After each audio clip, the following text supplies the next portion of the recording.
Ako si Daniza Lopez, hatid sa inyo ang mga pinakamainit na balita sa bansa dito sa News Force. Sa ulo ng mga balita, DOH at ilang international health partners layong pahusayin ang medikasyon sa tuberculosis. BFP na-recover ang 4 na bangkay sa kuweba ng Bukidnon, bunsod ng umano'y treasure hunting. VP Sara Duterte dinepensahan si Pastor Kibuloy at ang SMNI. Chairperson De Vera muling kinasuhan matapos umanong hindi may pagkaloob ang 10.3 bilyong pisong scholarship. BI inaresto ang 13 Vietnamese dahil sa pagpapatakbo ng mga ilegal na health spas sa Makati. Gilas team maarangkada sa 2024 FIBA 3x3 Men and Women Asia Cup. Patas at pantay na balita, komprehensibong ulat para sa pulso ng masa. Ito ang News Force. Para sa unang balita, alinsunod sa layuning matuldukan ang tuberculosis sa bansa, nagsanib puwersa ang sektor ng kalusugan at ilang health advocates sa ibang bansa upang talakayin ang mga hakbang kung paano ito malalabanan at mapagtatagumpayan. Alamin ang iba pang impormasyon hinggil sa layuning ito sa ulat na hatid ni Princess Castro. Nakipag-ugnayan ng Department of Health o DOH sa ilang international health partners upang talakayin at pagtuunan ng pansin ang inobasyon at pagpapabuti ng teknolohiya hinggil sa medikasyon sa tuberculosis. Layunin ng inisyatibong ito na matuldukan ang tuberculosis o TB sa bansa, gayon din ang maalis sa listahan ang pangalan ng Pilipinas sa may pinakamaraming kaso ng TB sa mundo. Sa naganap na diskusyon, tinalakay ang iba't ibang hakbang na nais isulong ng iba't ibang kampo, kabilang na ang pagpapabilis at pagpapabuti ng proseso ng gamutan.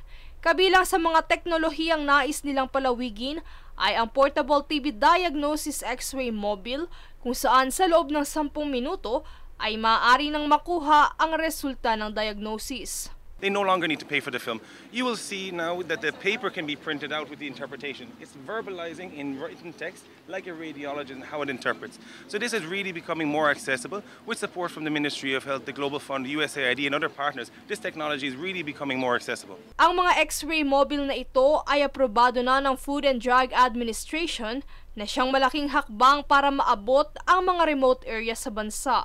Bukod dito ay naghandog din ang gobyerno ng Korea ng 10 unit ng Versatile Point-of-Care Molecular Diagnostic System na layong mapabilis ang pagtukoy sa isang sakit o ang panganib na magkaroon ng sakit sa pamamagitan ng pagkuha ng mga molecule gaya ng DNA, RNA at protein mula sa tissue o fluid sample. Hindi lamang TB ang maaaring i-diagnose sa teknolohiyang ito, kundi pati na rin ang ilan pang mga sakit gaya ng hypertension, cancer at marami pang iba. Tulad ng teknolohiyang nabanggit ay nais ng mga opisyal na mag-develop at mag-invest pa sa mga ganitong uri ng inobasyon kung saan maaari itong magamit sa iba't ibang clinical diagnosis. Samantala, isa sa mga problemang kailangan ding tugunan ay ang compliance ng mga pasyente pagdating sa gamutan, kaya't pahayag ni Health Secretary Teodoro Herbosa, we need to get that education and information out that if you're put on therapy, you need to end and complete the whole course, even if you're symptom-free after the first month. Because many of them feel so much better after the first month, but that's when the problem starts because they don't return. Kaugnay nito ang usapin sa pagpapalaganap ng tamang impormasyon at kamalayan sa publiko hinggil sa mga sintomas, sanhi, gamot at kung ano nga ba ang tuberculosis. Kaya't isa sa mga inisyatibo ng International Health Advocates ay ang ipalaganap ang edukasyon ukol sa bagay na ito, partikular na sa mga remote areas sa Pilipinas, sapagkat anila ang komunikasyon ang siyang pinaka-importanting bagay para may sakatuparan ang kanilang adhikain.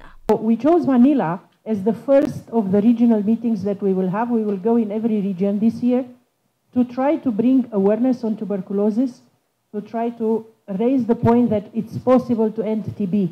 We need political leadership and resources, and also to discuss about these targets that we have about the UN high-level meeting that we all need to reach. Dagdag pa ni Dr. Dichu, mainam kung makakapamalagi ng 5 araw ang mga doktor at magtuturo sa mga liblib na pamayanan nang sa gayon ay lubos na maintindihan ng mga residente ang kalagayan ng kanilang kalusugan, gayon din ang pagbabahagi ng impormasyon ukol sa iba't ibang sakit. Sa kasalukuyan, sa tulong ng mga makabagong teknolohiya na mayroon ang sektor ng kalusugan, nasa 4 na buwan na lamang ang pinakamabilis na panahon ng gamutan sa sakit na ito. At balak pa itong pabilisin sa hinaharap kung saan layon ng sektor na pagtuunan ng pansin ang pag-invest sa mga teknolohiyang makatutulong sa gamutan. Sa pagtatapos, balak rin na makipag-ugnayan ng ahensya sa sektor ng edukasyon upang mas lalong mapalawak ang impormasyon ukol sa sakit na ito at maabot ang mga estudyante, kabataan, partikular na ang mga remote area, nang sa gayon ito ay matuldukan. Princess Castro, nag-uulat para sa One Media Network.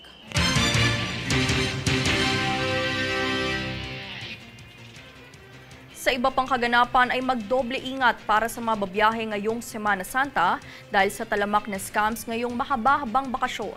Atin niyang panoorin sa aking ulat. Pinayuhan ng Department of Transportation o DOTR ang mga babiyahe ngayong mahal na araw na maging alerto at mapanuri dahil sa paglaganap ng scams gaya na lamang ng travel at vacation scams. Pahayag ni Transportation Assistant Secretary for Communications and Commuter Affairs, Hector Villacorta, nakatuon ng mga scammer na mayroong mabiktima ngayong Semana Santa dahil na rin sa pagdagsa ng mga tao at pagdami ng bilang sa mga lugar na pagbabakasyonan.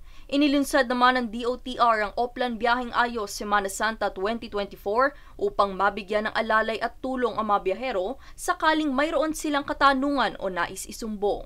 Kaakibat nito ay hinikayat din ng kagawaran na alamin ang 14 online scams sa bansa na nakapaskil sa Facebook page ng Special Action and Intelligence Committee for Transportation o SAICT upang maiwasan na maging biktima nito. Bukas naman ang tanggapan ng DOTR para sa mga reklamo at sumbong ukol sa cyber at travel scams, mangyaring tumawag lamang sa DOTR Commuter Hotline.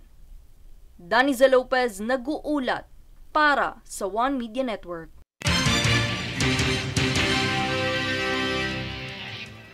Inabisuan ng Government Service Insurance System o GSIS ang publiko na hindi na ito sasagot sa mga katanungan ng miyembro nito sa Facebook. Payag ng GSIS, ito'y upang maiwasan ang insidente ng scams na siyang talamak ngayon at maraming nabibiktima.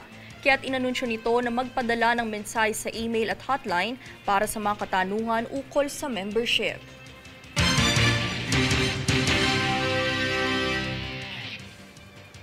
Samantala, natunto ng Bureau of Internal Revenue o BIR ang nasa 1,079 na karton o katumbas ng higit na 100,000 pirasong vaporized nicotine o vape sa isang warehouse sa Laguna kamakailan. Ito ay matapos ang isinagawang raid operation ng ahensya sa isang warehouse sa San Pablo City na nagresulta sa pagkakaaresto ng 2 individual kung saan napag-alaman ang mga ito ay hindi rehistrado. Ayon kay BIR Commissioner Romeo Lumagi Jr., nagkakahalagang higit sa 75 milyong piso ang kabuang deficiency taxes na kinalkula ng ahensya sa isinagawang raid. Ang mga sospek ay mahaharap sa mga kasong kriminal tulad na lamang ng filing of return and payment of excise tax on domestic products sa ilalim ng General Register Number 180909 ng Section 130.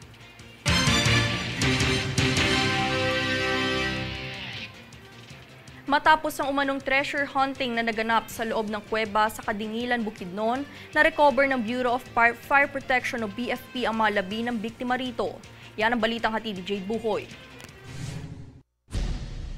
Matapos ang search and retrieval operation ng Bureau of Fire Protection o BFP sa kuweba ng Kadingilan sa Bukidnon, natagpuan ang 4 na bangkay ng mga umano'y nag-treasure hunting dito. Ang mga nasabing biktima ay kinabibilangan ng mga retired army na si Bobby Gonzaga at Ivan Gallardo, pati na rin sina Eduardo Diaz at Rudy Sumalpong. Base sa ulat, ang dahilan ng pagkakatrap sa kuweba ng mga biktima ay ang umano'y pagkakatama nila sa bahagi ito kung saan nagbuga ito ng usok at nagdulot na sila'y mahirapang huminga habang ang iba pa nilang kasama ay nakayanang lumabas. Ayon naman sa mga otoridad, inaatasan na nila ang kapulisan na imbestigahan kung mayroong foul play na naganap sa nasabing insidente.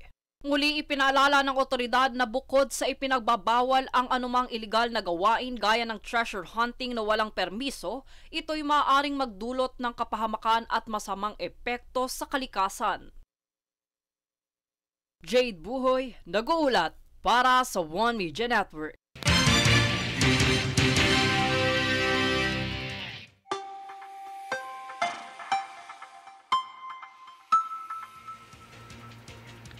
Para sa lagay ng panahon, patuloy na nakakaapekto ang dulot ng shoreline sa silangang bahagi ng Southern Luzon.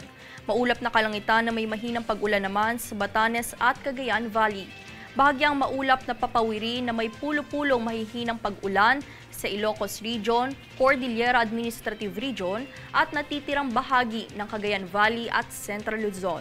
Pati na rin ang bahagyang maulap na papawiri na may pulo-pulong mahihinang pag-ulan at pagkidlat pagkulog naman sa Metro Manila at natitirang bahagi ng bansa.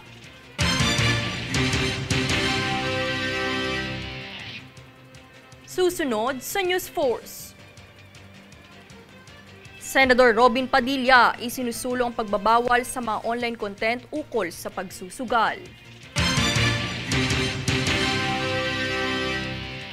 DSWD nakatakdang palawaki ng FSP sa Hulyo.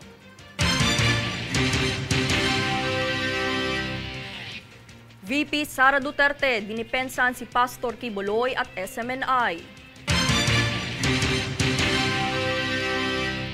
Manatiling nakatutok para sa higit pang mga balita sa pagbabalik ng News Force.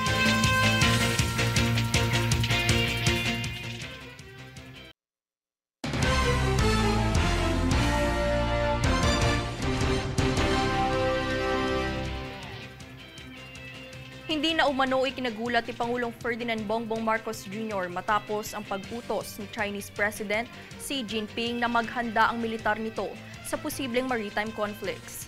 Ayon sa Pangulo, hindi na umano ito bago dahil normal naman itong ginagawa ng China. Sa kabila nito, tiniyak naman ni Pangulong Marcos na dedepensahan ang maritime territory ng bansa na patuloy na inaangkin ng China.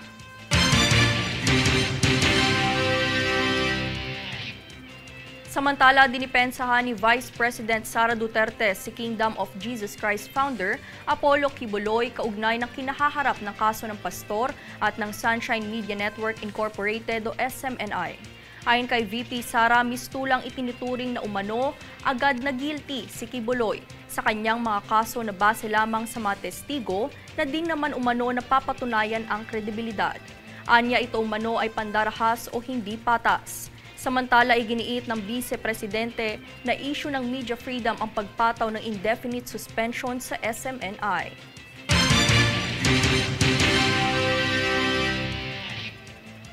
Sa iba pang usapin, isinusulong ngayon sa Senado ang pagbabawal sa mga online content na siyang nagpo-promote ng sugal. Francis Riodique para sa balita. Nararapat na pigilan ang paglaganap ng pagsusugal sa internet at social media para sa proteksyon ng kabataan.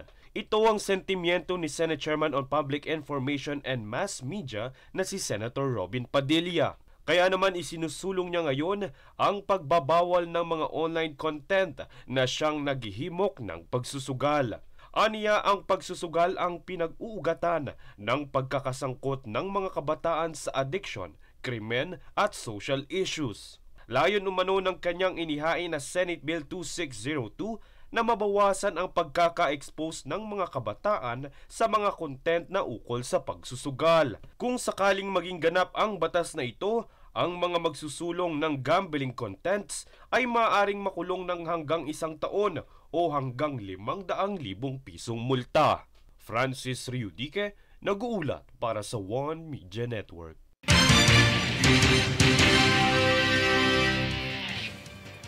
Palalawakin pa ng Department of Social Welfare and Development o DSWD ang Walang Gutom 2027 Food Stamp Program o FSP kung saan mas dadami pa ang magiging benepisyaryo nito. Tunghayan ng kabuoang ulat. Ibinahagi ng Department of Social Welfare and Development o DSWD na mas lalawak pa ang Walang Gutom 2027 Food Stamp Program o FSP sa darating na buwan ng Hulyo. Payag ni DSWD Assistant Secretary for Innovations Baldir Bringas, layo ng kagawaran na madagdagan ang bilang ng mga benepisyaryo mula 3,000 hanggang 300,000 dahil nais nitong makamit ang 1,000,000 benepisyaryo sa taong 2027. Dagdag pa niya ang pagpapatupad na ito ay paraan upang matulungan ang mga mahihirap, magsasaka at iba pang sektor ng lipunan. Tinitignan din ng kagawaran ang karagdagang akreditasyon sa Small and Medium Enterprises o SMEs para sa mas pinalawig na bilang ng mga benepisyaryo. Ang FSP na proyekto ng pamahalaan ay layuning masolusyonan ang kagutuman na nararanasan ng mga low-income households sa bansa. Daniza Lopez nag-uulat para sa One Media Network.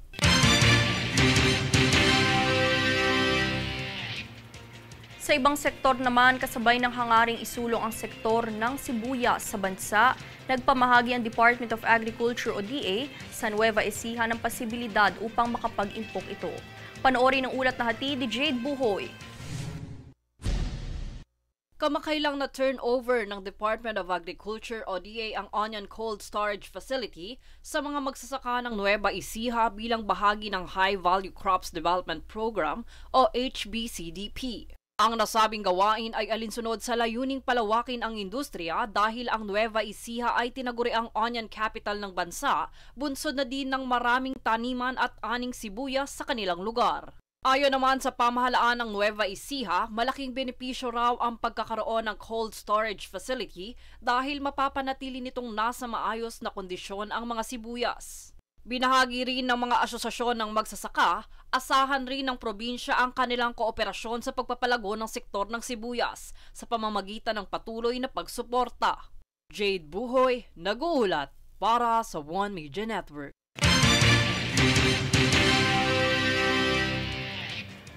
Isa na namang kaso ang isinampa kay Commission on Higher Education o CHED Chairperson Prospero de Vera III dahil sa hindi pagkakaloob na mahigit 10 bilyong pisong halaga ng scholarship.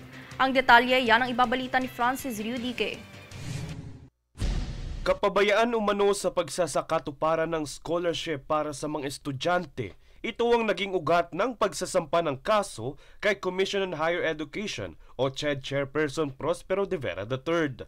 Ang reklamong ito ay inihain ni Agapito Lubaton na siyang Administrator at CEO ng Marvelous College of Technology sa Coronadal City. Ang nasabing paaralan ay isa sa mga pribadong higher educational institutions na inotorisa ng pamahalaan na tumanggap ng mga eskolar ng gobyerno. Ito ay dahil sa kawalan ng state university o kolehiyo sa isang lugar. Ayon kay Lubaton, umabot sa 10.3 bilyong piso ang hindi umano na account na para sana sa libreng tuition at living allowance ng mga scholar ng gobyerno. Ito ay sa ilalim ng Unified Student Financial Assistance System for Tertiary Education o UNIFAS na siyang magkakaloob ng 30,000 pesos bawat semestre sa mga estudyante bilang scholar. Dahil rito, kabilang sa mga isinambang kaso kay De Vera ay ang paglabag sa Saligang Batas 11032 o Ease of Doing Business Law, grave abuse of power and authority at moral injury. Francis Riudique, nag-uulat para sa One Media Network.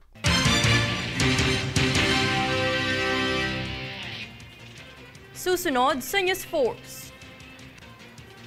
MMDA inilunsad ang proyektong bayanihan sa barangay ng lungsod ng Parañaque.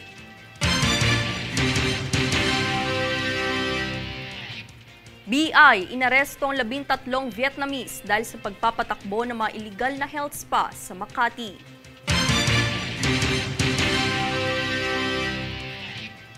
Mga migratory bird na dumadapo sa mga kable ng kuryente sa Naga City hindi pwedeng saktan.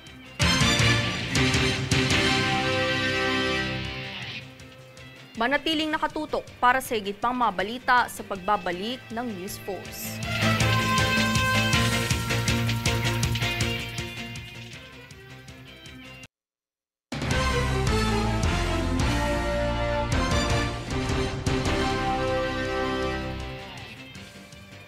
Inaresto ng Bureau of Immigration o BI ang 13 Vietnamese national matapos mapag-alamang nagpapatakbo ng mga iligal na health spa at clinic sa lungsod ng Makati. Ayon sa BI, nagsampa na sila ng kaso sa mga arestado dahil sa paglabag ng Philippine Immigration Act of 1940. Inudyok naman ni BI Commissioner Norman Tansinco ang mga lokal na unit ng pamahalaan na siyasiti ng kanilang lugar ukol sa mga negosyong nakapwesto upang agaran nilang maaresto ang mga ito. Matapos ito, agad namang itinungo ang mga arestado sa BI facility ng Taguig para sa kanilang nalalapit na deportasyon.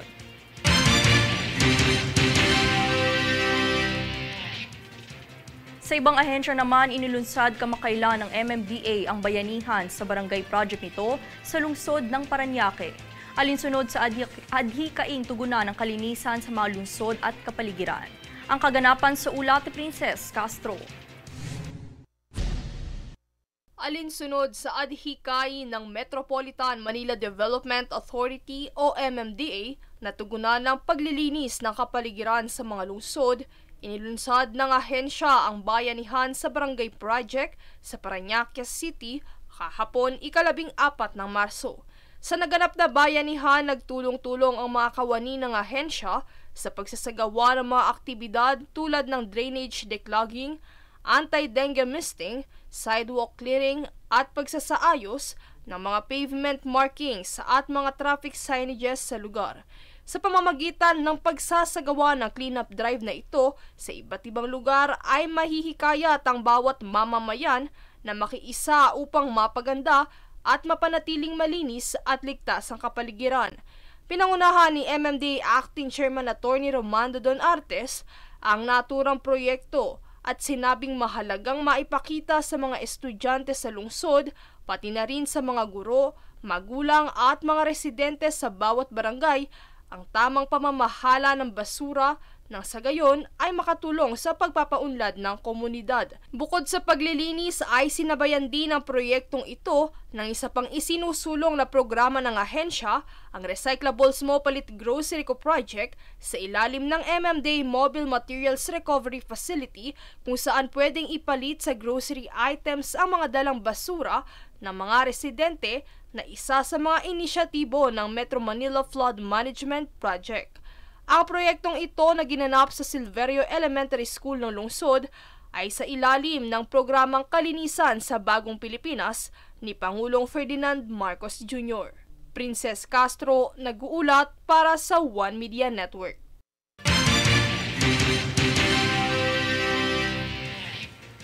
Bagamat nagsisilbi itong atraksyon sa turismo, ano pa ang epekto naman napapadpad ng migratory bird sa kable ng kuryente sa Naga City? Yan ang ating alamin sa balitang nakalap mula sa One Media Network Naga, Melvin Machado. Sa pagtuglon kang kadakul-dakul na gamgam, pagkakabanggi sa parte kang Panganiban Drive, Penafrancia Avenue, asin Barangay Dinaga, Syudad kang Naga, may advantage, asin disadvantage, subot ining dara. Kung sa upper barangay lang subot ini nagtugdon, syartong dakulang attraction ini sa turismo. Alagad higot ang pagpapagirumdom ni OIC Chief Watershed Management Division Alex San Jose sa publiko na day pagkulugan ang mga gamgam, asin iwasan na lang ang pag-agi sa lugar o kaya magpayong. Sabi ko nga, kita nakakaintindi, kita na po ang mag-adjust. Kung aram tang alas 6 na roasting time na yan, ito na madara po sinda. Kung maagi ka sa area na yan, dawa abanggi, magpayong ka na po. O mag-iwas sa lugar na yan, dahil na mag-agi dyan. And never tapong i-harm or mag-ibong paagi para makulugan yung mga gam-gam na inita. Yan po, in violation yan sa RA 9147 or Wildlife Conservation Act.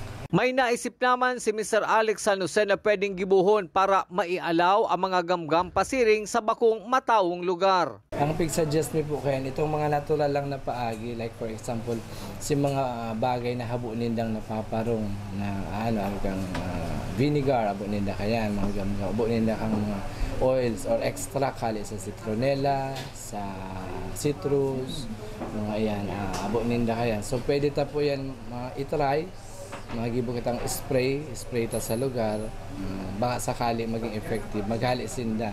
Actually, data po, pigiim na magadan sila or maharm, maghali lang maglipat sa tamang lugar. Pwede tamang pong gibon itong mga sa visual deterrents, mga scare balloon, mga reflective tape. Sa ngunyang pinagadalan pa kung anong klaseng gamgam ang yaon sa nasabing lugar digdi sa siyudad ni Naga. Hali sa siyudad kang Naga sa Kabikolan, Melvin Machado nagbabareta para sa One Media Network.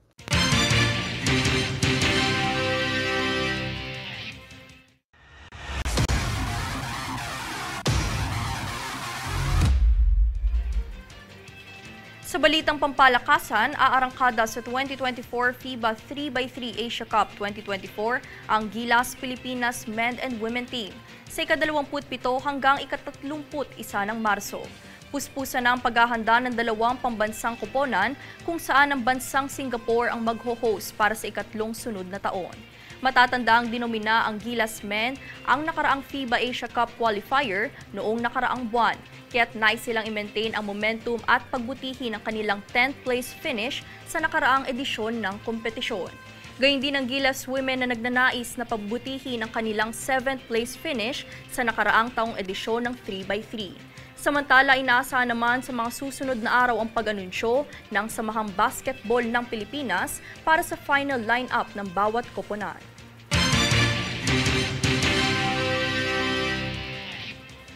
At narito ang recap naman nagbabagang balita ngayon.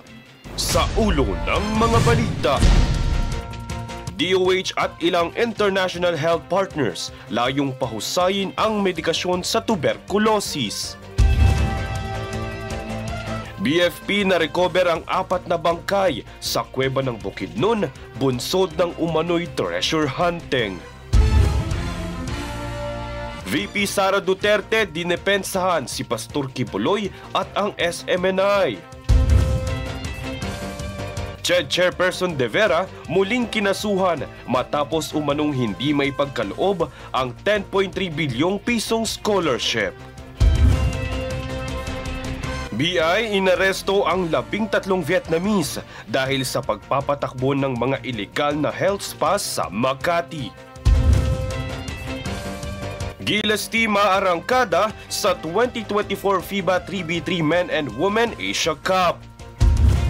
Patas at pantay na balita, komprehensibong ulat para sa pulso ng masa. Ito ang News Force. At yan ang pinakamainit na mga balita ngayong araw. Manatiling nakatutok sa aming mga ulat at updates sa aming Facebook page, facebook.com/OneMediaNetwork. Ako si Danizel Lopez at ito ang News Force.